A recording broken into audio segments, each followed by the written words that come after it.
not much happened in Saudi Arabia today. The president had a briefing, but he didn't say anything differently. Iran can't get a nuke, and we're making all kinds of deals. So on the table is 600 million from Saudi Arabia, billion, I should say, 600 billion. The biggest part of that is U.S. defense firm contracts. All right, so the Sultans are going to buy a lot of arms from us, and then 20 million in AI they're going to buy from us, and then all kinds of other stuff. So $600 billion of deals that the Saudis are going to buy from the USA. And that's a good thing. I know a lot of people don't like Saudi Arabia. I'm not crazy about it. But if they're going to spend that kind of money, okay. Let's get another perspective on this. All right, I've been bloviating too long here. Let's bring in Edward Jajarian from the Kennedy School at Harvard up in Cambridge, Massachusetts. He is a former U.S. ambassador to Israel, appointed by President Clinton. Before that, ambassador to Syria, appointed by Ronald Reagan. Now, that can't ever happen again. So the professor is in a unique position. A Democrat appoints a very important position, Israel, after a Republican appointed him to Syria. But you never get that now because the two parties are so far apart. All right, in my analysis, Professor, did I make any mistakes here?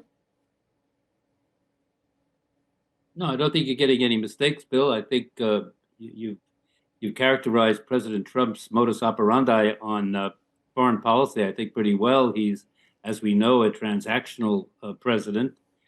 He's not a intellectual strategy president like Richard Nixon.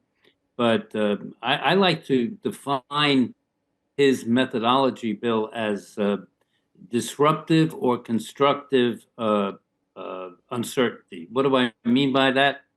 He throws out a lot of ideas, as we've seen, on domestic policy and foreign policy, and some of them really seem to be totally wild.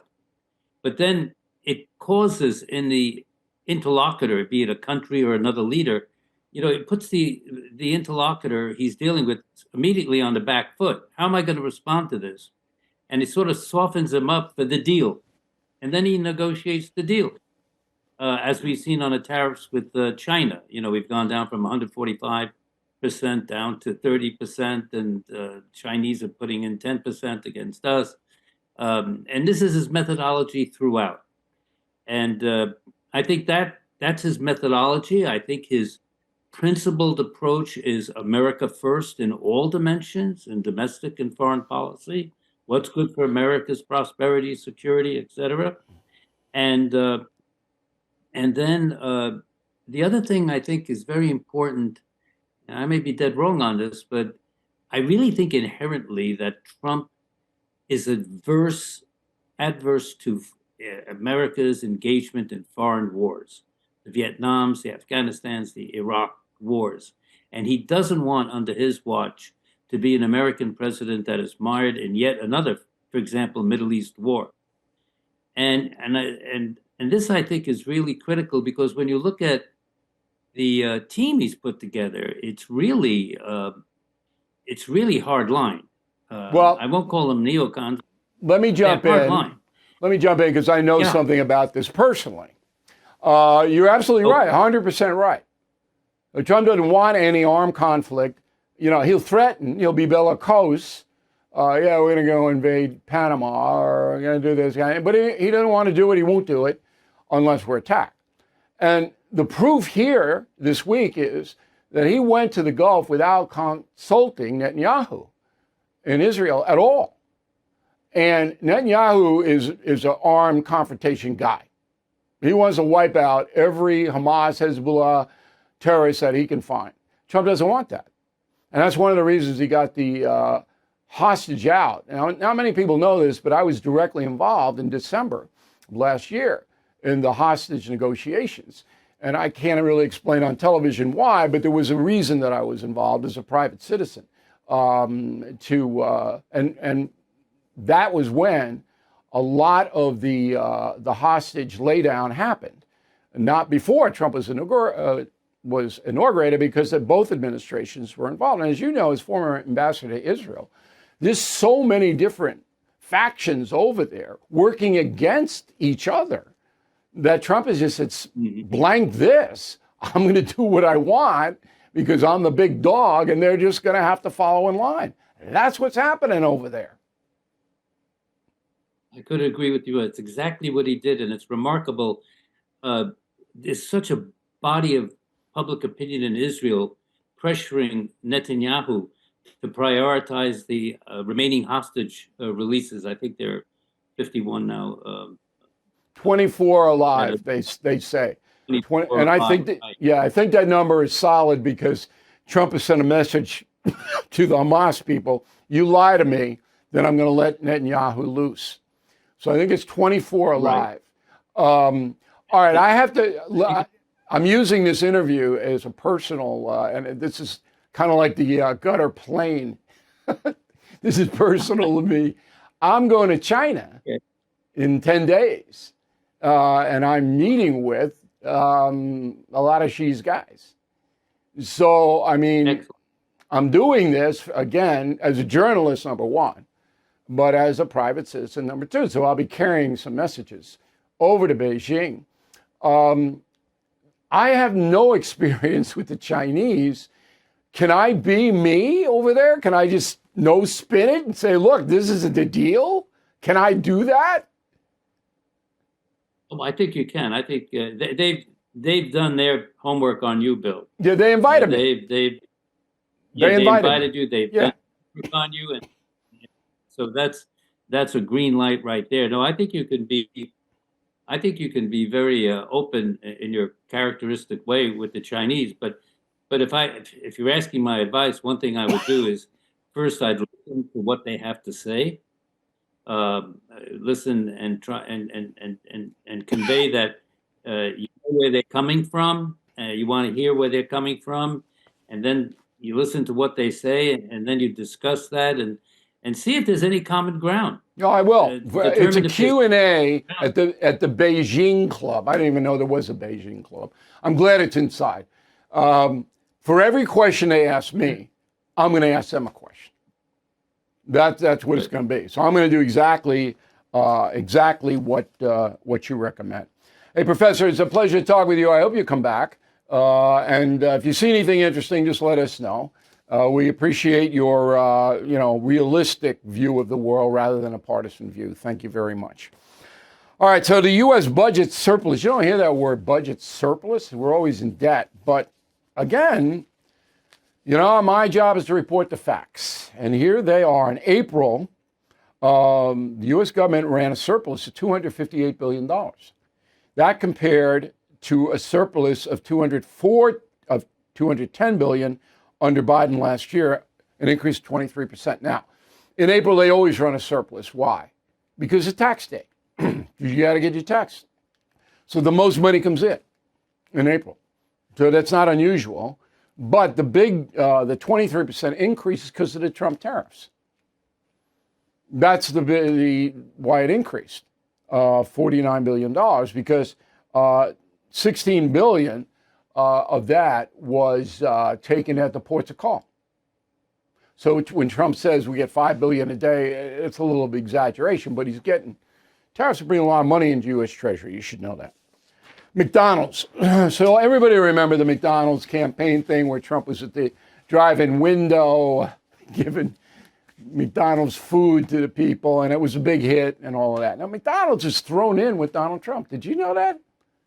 I didn't know that. So we're going to see Ronald McDonald wearing a MAGA hat next? I don't know. But there was a joint announcement with the U.S. Labor Secretary Lori Chavez de Remer and the CEO of McDonald's, Christopher Kempinski, that McDonald's going to hire 375,000 summer workers. Now, why is this important? Because it's Gateway. I worked at Carvel when I was 17, fast food ice cream place. And what it does is it trains you, all right? And you got to show up on time, you got to do your job, So McDonald's says, yeah, okay, 375,000, we're going to hire all young people, temporary work, and we're doing this in conjunction with the federal government. Now, McDonald's, I don't think is getting any money for this.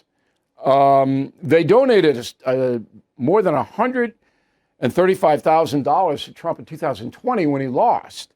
Last time around, that dropped 100,000. McDonald's didn't pump a lot of money into Trump. I guess they felt he was going to lose in 24, in 24. But anyway, I thought that was an interesting deal. Gavin Newsom wants to run for president because he knows nobody else with the name recognition and the hairstyle that he has. Put his picture up there, please. And here's Newsom. He's a kind of slick guy. So in order to run for president, he's got to get away from the far left stuff that he's championed for decades. So now he says he's going to wipe out all the homeless camps in California. Go. Over 16,000 encampments we've cleaned up at the state level. That's unprecedented in the state's history. We'll do more. We have to do more. We have a model ordinance that the state is using, and that's what now I want to see happen in other municipalities across California. Okay, so why did he do this 10 years ago? Why did he let the homeless situation in California get so out of control? Do you realize that about a quarter of all the homeless people in America live in California because the weather's good? And in San Francisco and places like that, they pay the homeless people. They give them cash so they can buy heroin or fentanyl, wherever they want their money. Gin, beer, because most of these homeless people are addicts. They're substance addicts. These aren't people that were lost their job.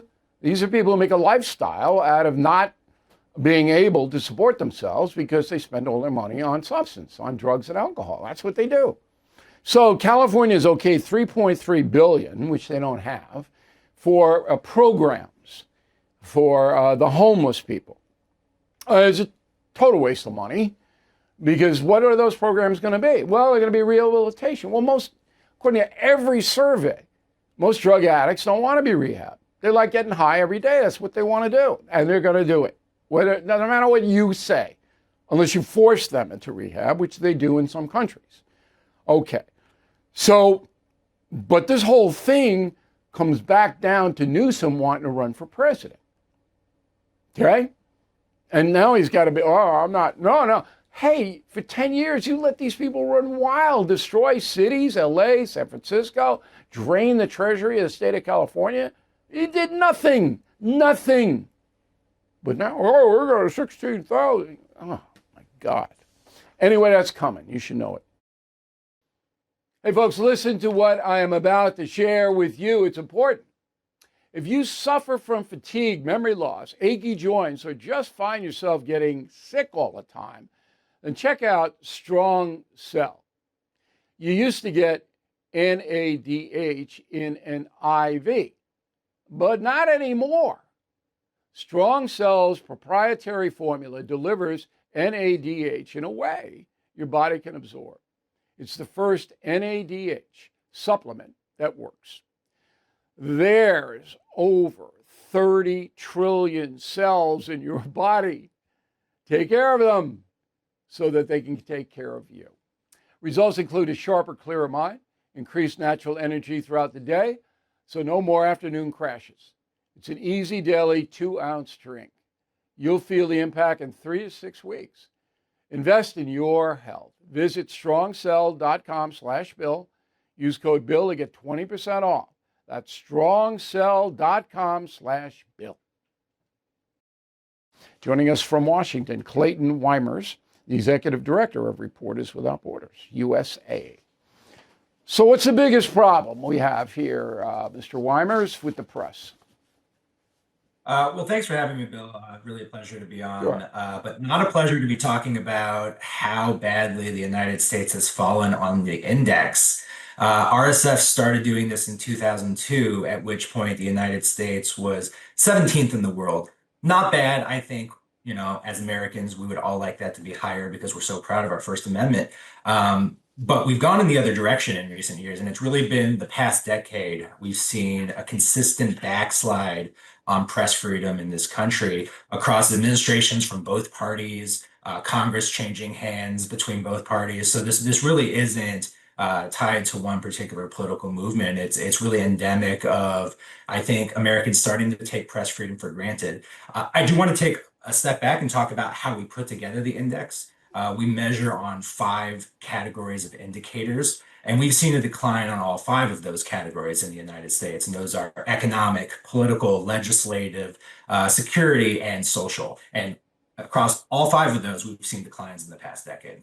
All right, give me a specific example of something that's horrendous in the United States vis-a-vis the free press.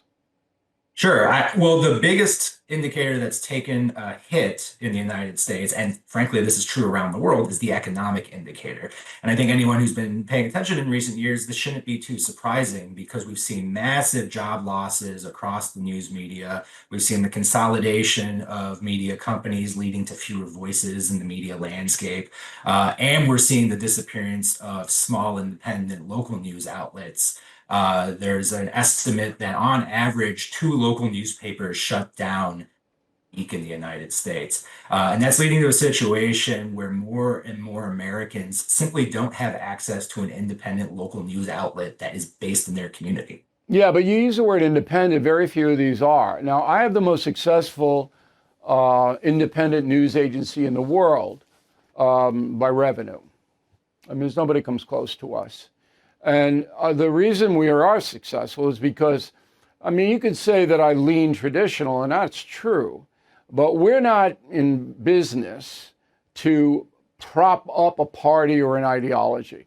Most of the media in America is. They take sides. And once that began in earnest, and it happened, the Iraq War, Bush the Younger, that's when it really fractured. When I was doing the O'Reilly Factor on Fox News. Okay, once that happened, Americans lost faith in the media. And then you combine that with the technology where you can go and watch me anytime you want, round the clock, anywhere in the world on YouTube. So I think that's absolutely. Wait, one more time. The staid traditional media that was in the tank for one party or the other, they lost a lot of credibility and a lot of attractiveness. I think that's largely correct analysis. The spread of partisan media, the kind of media that just tells you what you want to hear, Right. has been a net negative for press freedom. And by the way, it's a model that the United States has been exporting to other countries. And we've seen that become a big part of the media landscape in a lot of other countries around the world. But it was already there in other countries. Come on, the BBC? Are you kidding me? I mean, I lived in England for a year. I was already there. We didn't have to export anything. We can't force anything. Look, when you had the Dominion voting machine scandal, all right, where certain news agencies were basically telling their audience they knew that the stuff wasn't true, what they were saying, and they said it anyway. That was it. That was it. It was it. But it didn't have anything to do with the Constitution. It didn't have anything to do with the folks. It had to do with these big media corporations that are going to say, we're going to make money. We don't really care how we do it. Am I wrong? I don't think you're wrong. And I think actually there's an additional element here that has exacerbated the problem since what you identified during the Iraq War, which is the way people get information largely now is through social media platforms, and it's delivered by algorithm. And these are systems that are set up to incentivize engagement, not education and propaganda, not information. Right. And they're set up to disseminate propaganda. Right. Yeah, and the only goal of the algorithm is to get you to keep clicking. That's a fault of the people, though. They're not seeking the truth. Many Americans don't want to know the truth. They want to believe what they want to believe, right? Well, I don't know if I would go that far. I have a lot of faith that Americans do indeed want to know what's going on in the world. Oh, come on. Have a system that's being rigged against them. Clayton, you think people who sit there watch MSNBC want to know the truth? Or CNN or even Fox? 95% of the people that watch FNC are conservatives. 95%. It was 60 when I was there. Okay, you think they want to know the truth? Come on, they want to hear what they believe reinforced. You know that. And that is why the whole media landscape is collapsing in this country. Last word. I think that's a big part of it, and it's hard to separate those things out from things like safety, which is what we traditionally think of as press freedom, because when you have this diminished standing of the news media in the public mind, you're really lowering the bar for harassment and attacks, and that's one of the reasons we see attacks against journalists on the rise in this country, which also contributes to the United States falling on the index in terms of the safety score. Yeah, I'm going to bring you back. I want you to research the attacks on journalists in this country. If you would do me a favor, because I'm the most controversial journalist in the country, I think. But it's an argument. I'm up there. In the beginning, when I started, I got attacked. I had people on my property. I have to have security. And even now, if I go to Madison Square Garden or someplace like that, I got to have a couple of guys with me. So I know what you're talking about. But I want to get deeper into the physicality and what you see as putting U.S. Journalists in danger. That's a fascinating topic. And we appreciate your point of view, Mr. Weimers. Thanks for taking the time today. Great. Thank you for having me. Okay. There is a lot of talk about government debt, but the real crisis is personal debt. You need Done with Debt. They have unique strategies to help end your debt fast, so you can keep more of your hard-earned money. And they will not try to sell you a loan. They're tough negotiators who will go one-on-one with your credit card and loan companies to drastically reduce bills, eliminate interest, erase penalties. Clients end up with more money in their pocket on month one. And they don't stop until you're debt-free. Take a few minutes. Visit donewithdebt.com. It's free, but listen, some solutions are time sensitive, so you have to move quickly. Go to donewithdebt.com. Donewithdebt.com. Tell them Bill sent you. We don't talk enough about those truly making a positive impact.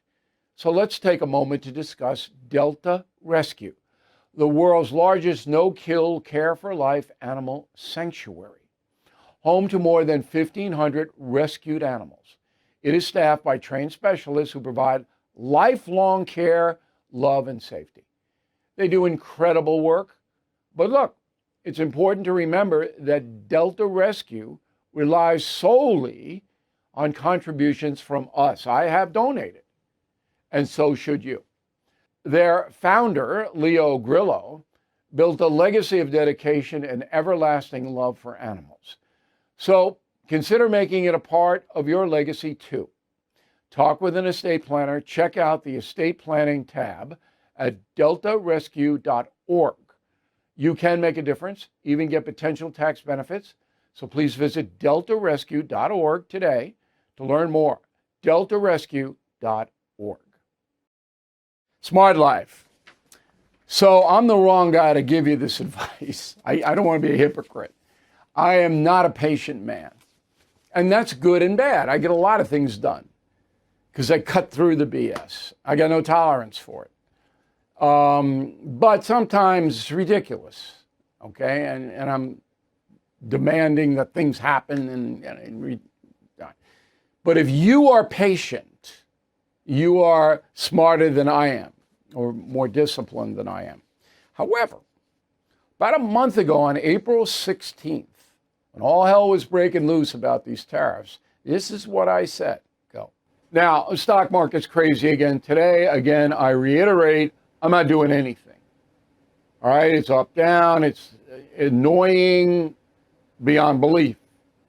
But to sell on the down, and I think it will sort itself out in the next month or so.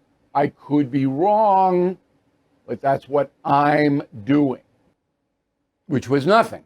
Not selling. I bought a little bit, but not much. Now, I'm turning out to be right today, May 12th. But 3 days hence, I might be wrong. So here is the Smart Life tip. Number one, be as patient as you can. I was patient. I didn't make any crazy moves. But now I've recovered, and maybe you have too, all of the things that I lost when the tariff hysteria kicked in. What am I going to do now?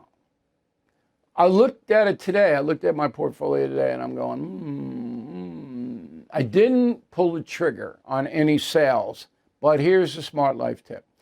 If you went through mental anguish earlier this year because of the stock market craziness, if that happened to you, you might want to consider slimming it down. Now, okay? So I told you a few weeks ago that I sold some gold that I had because it was at the high level. I can't give you individual financial advice. I can just tell you what I'm doing. I have a tolerance for risk, so I don't have to sell.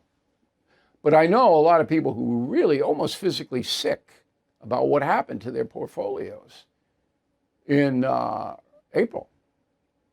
If that was you, cut it down. Get your money out, get your money back. Maybe you made a little money, okay? And just live so you're not suffering because it's going to go down again. I don't know when, nobody knows when. All of these economic signs today were good. But if somebody does a terror attack, if some crazy thing happens, okay, that's smart life. You got to know yourself.